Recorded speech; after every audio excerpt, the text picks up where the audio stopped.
అంతేకాదు మొన్న ఒక వారం రోజుల కింద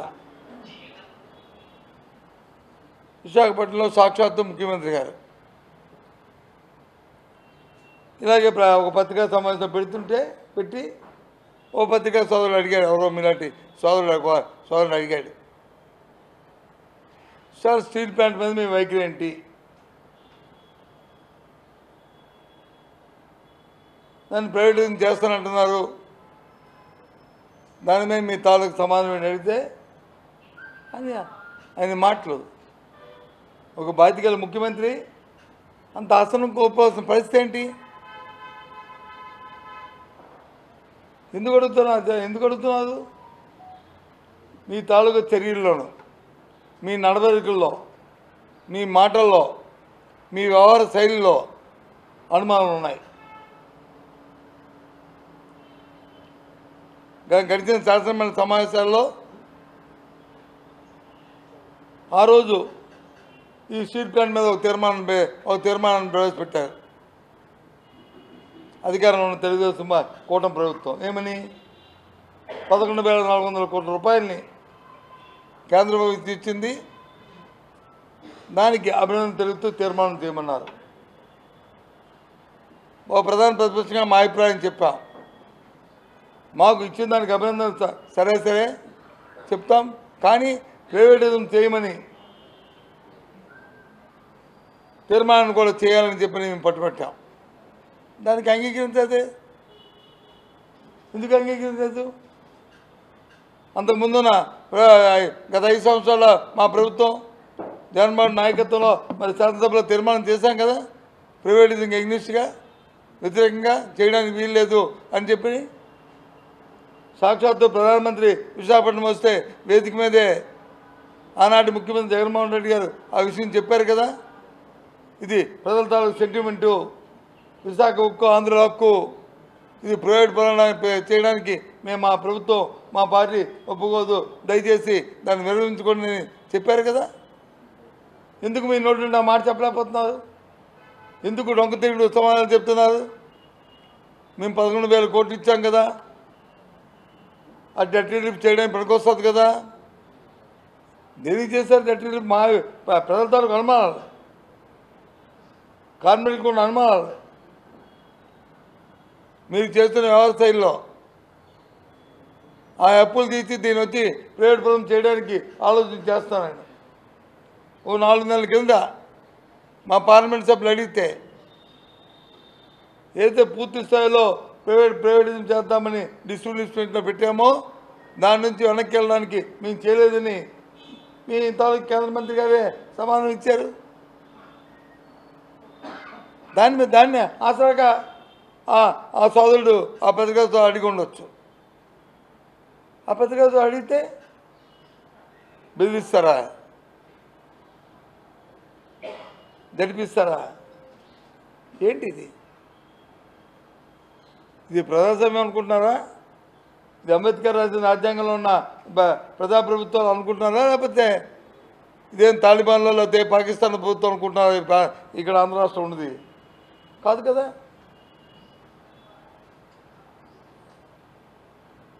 ఇది చాలా శోచనీయం. ముఖ్యమంత్రి గారి తాలూకా పత్రికా సమావేశంలో ఆయన పూర్తిగా ఆ స్టీల్ ప్లాంట్ మీద ఒక క్లారిటీ ఇవ్వకపోవడం, అడిగితే సహనం కోల్పోయి మాట్లాడే సందర్భం కానీ ఆ తదుపరి ఆ యాజమాన్యం తీసుకున్న చర్యలు కానీ తీవ్రంగా ఖండిస్తున్నాం, మా ఆక్షేపణ తెలియజేస్తున్నాం. ఇటువంటి నేపథ్యాలు, ఇటువంటి సందర్భాలు ఉండకూడదు. ప్రజాస్వామ్యంలో కొంత ఓపిక ఉండాలి ప్రజాప్రభుత్వాలకి, నాయకులకి. ఏం మాట్లాడుతున్నారో అర్థం. ఈయన పుట్టిన తర్వాత ఏమైనా వ్యవస్థ వచ్చిందా? వ్యవస్థ వచ్చిన తర్వాత చంద్రబాబు నాయుడు గారు కానీ, మేము కానీ, మీరు కానీ అందరూ వచ్చారు. వ్యవస్థని పుట్టించలేదు. అది గుర్తుంచుకోవాలి. వ్యవస్థను కాపాడుకోవాలి. ఎక్కడ చూసినా చట్టాన్ని చేతిలో తీసుకొని, వ్యవస్థను చేతిలో తీసుకొని, చట్టం లేకుండా పోలీస్ వ్యవస్థ అంటే అదేదో తెలుగుదేశం పార్టీకే ఒత్తాసపై పనిచేస్తున్నట్టుగా ప్రజల కోసం కానట్టుగా ఇవాళ వ్యవస్థ తీరు చూస్తుంటే చాలా బాధేస్తుంది. ఏ పార్టీ అయినా ఏ నాయకుడైనా తప్పు చేస్తే అది వేరే చూపెట్టుకుని సర్దిద్దుకునే ప్రయత్నం చేయాలి. ఇక్కడ సర్దిద్దుకునే పరిస్థితి కనిపించట్లే. తిరిగి దాని మీద వచ్చి పోరాటం చేస్తూ అన్న వాళ్ళని మరి అవమానపరచడానికి ఇవాళ ఈ ప్రభుత్వం పనిచేస్తుంది. నేను చెప్పాను, ఇప్పుడు అడిగాను 2 అంశాలు. ఒకటి, నేను జరిగిన అరెస్ట్ గురించి. మరి హత్యాన్ని మీరు మీ అధికార పార్టీ నాయకులు, అధికారంలో ఉన్న ప్రభుత్వంలో నాయకులు వాళ్ళు చెప్పినప్పుడు మరి ఎన్ని రోజులు ఏం చేస్తుంది ఈ ప్రభుత్వం?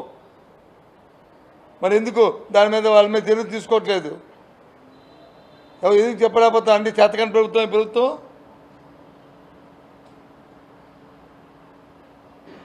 మీ ప్రభుత్వానికి లేదా?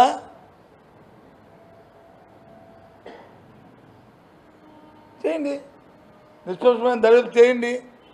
ఎవరు తప్పు చేస్తే తప్పు చేసిన మీద శిక్షించండి. ఎవరు వద్దన్నారు? వద్దంటే మరి మానేస్తారా మీరు? తప్పు చేయని వాళ్ళని శిక్షిస్తున్నప్పుడు తప్పు చేసిన వాళ్ళని చేసింది కింద మళ్ళీ దాంట్లో ఇది.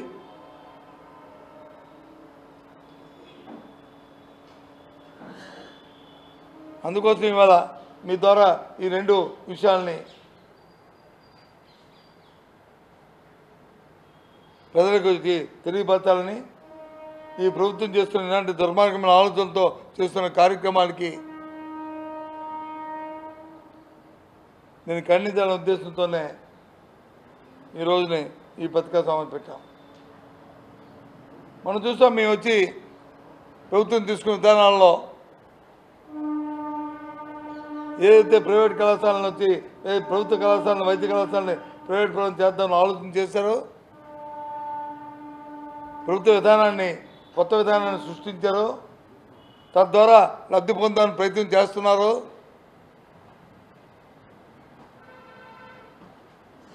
ప్రజా ఆరోగ్యాన్ని వచ్చి గాలికి వదిలేస్తున్నారు.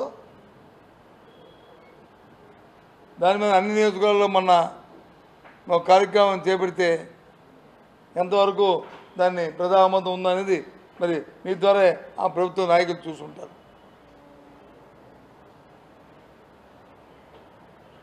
ప్రభుత్వాలు వచ్చి ప్రజలకు మంచి చేయడానికి ఉండాలి తప్ప ఇటువంటి వ్యక్తిగత లబ్ధి కోసం, అవినీతి కోసం చేయడానికి ప్రభుత్వాలు కాదు.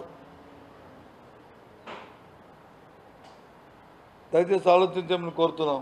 అందుకే మీతో ఈ విషయాన్ని పంచుకుందాం ఉద్దేశంతోనే ఇక్కడ ఈ పత్రికా సమావేశాన్ని పెట్టడం జరిగిందనే విషయాన్ని తెలియజేస్తున్నాం.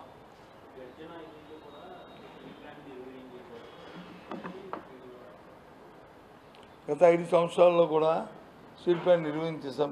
మేము చేసాం. స్టీల్ ప్లాంట్లో ఉన్న ఎవరైతే స్టీల్ ప్లాంట్ యాజమాన్యం ఉందో గత 5 సంవత్సరాల నుంచి కేంద్రంలో ఏ ప్రభుత్వం ఉందండి?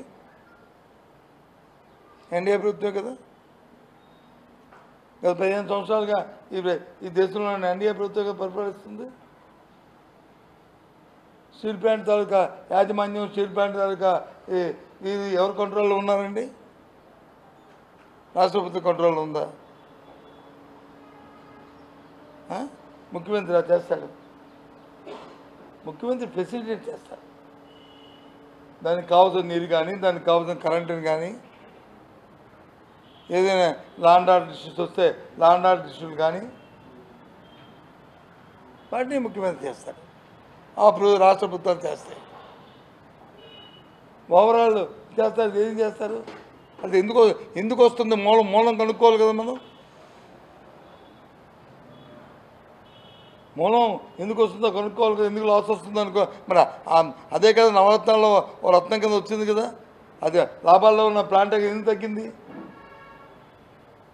రా మెటీరియల్ తాలూకా కాస్ట్ పెరిగిపోతే ప్రైవేట్ వాళ్ళకి వచ్చిన క్యాపిటల్ మైన ఉన్న ఆ ప్లాంట్ల కంటే పక్కన కొనుక్కునే ప్లాంట్లకి వచ్చిన కాస్ట్ పెరిగితే ఆటోమేటిక్గా అది ప్రొడక్షన్ కాస్ట్ మీద అదంతా ఇంపాక్ట్ అవుతుంది. సింపుల్ లాజిక్ అది.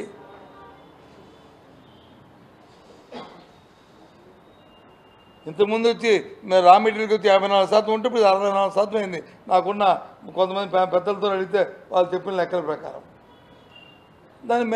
దానికి వచ్చి క్యాపిటల్ మైన్ లేకపోవడం అదే కదా వాళ్ళు అడిగింది. కొత్తగా పెడుతున్న స్టీల్ ప్లాంట్కి వచ్చి క్యాపిటల్ మైన్స్కి అడిగారు. ఎక్కడి నుంచో పైప్ లైన్ వేసి తేడానికి ప్రయత్నం చేస్తున్నారు. అది మాకు కూడా చేస్తే బాగుండు, మా ప్లాంట్ కూడా వైబిలిటీకి వస్తాం కదా అడుగుతుంది రాష్ట్రంలో ఉన్న ప్రజలు కానీ, కార్మికులు కానీ, మేధావులు కానీ. అది మానేసి తిరిగి ఎదురుదాడి చేస్తారుగా ముఖ్యమంత్రి గారు. అది కరెక్ట్ అది చెప్పండి. స్టీల్ ప్లాంట్లో పనిచేస్తున్న కార్మికులు కానీ, ఆ ప్లాంట్ ఉన్న ప్రాంతం కానీ, ఆ ప్లాంట్లో ఉన్న వాళ్ళందరూ అది సెంటిమెంట్ ఈ రాష్ట్రంలో భాగస్వామ్యం కాదా? వాళ్ళ పక్క రాష్ట్రం వల్ల పక్క దేశం వల్ల ఏంటిది? ఎక్కడ దెబ్బతి ఎక్కడ ఆ అంశం ఉందో దానికి వచ్చి మందేసి దాన్ని రెట్టిపోయి చూడాలి. కానీ అది పక్కన పడేసి మాట్లాడతారుగా. నేను వచ్చి వాళ్ళు 11,000 కోట్లు ఇచ్చి ఏం చేశారు? డెట్స్ క్లియర్ చేయడానికి ప్రయత్నం చేశారు. మనం కట్టవలసిన జిఎస్టీని వచ్చి దానికి వచ్చి అడ్జస్ట్మెంట్ చేశారు. లేదు బ్యాంకులు కట్టవలసిన ఇంట్రెస్ట్ ఉంటే అవి దానికి వచ్చి అడ్జస్ట్ చేశారు.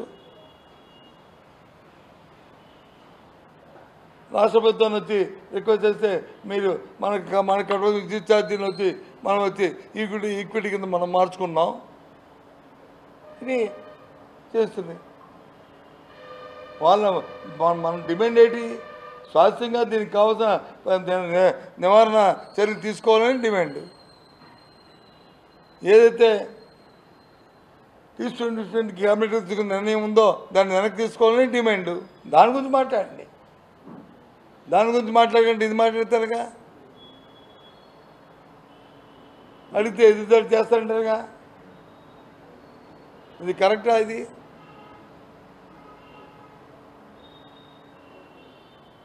లేదు ఈ విషయం తెలిసింది ఇలాగా అతని మేము ఒత్తిడి తీసుకుంటూ అందుకే సతీష్ వచ్చి ఆత్మహత్య చేసుకున్నాడు అని మాకు అనుమానాలు ఉన్నాయి అని అంటే అరెస్ట్ చేస్తావా? ఇదా అది మేము అడుగుతుంది.